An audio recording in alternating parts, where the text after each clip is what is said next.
Sebuah rekaman ramai dibicarakan warganet di media sosial Telegram pada Kamis 31 Oktober 2024. Bagaimana tidak, dalam rekaman tersebut menunjukkan peristiwa penyerangan di Salidovo.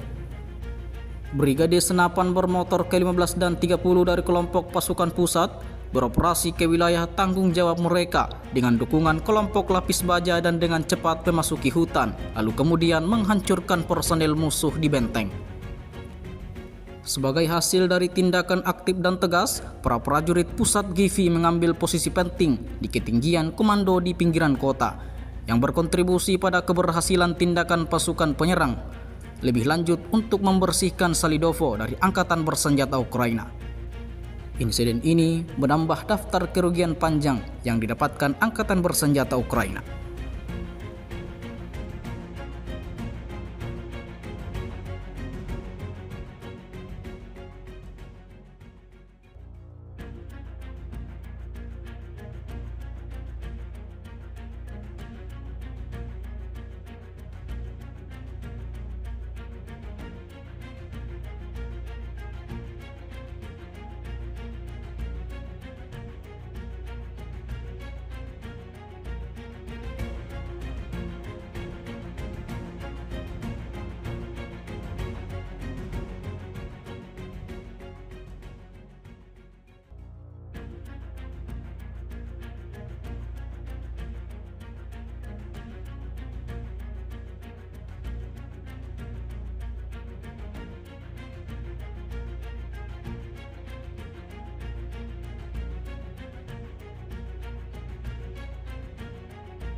Download Tribun X sekarang, menghadirkan lokal menjadi Indonesia.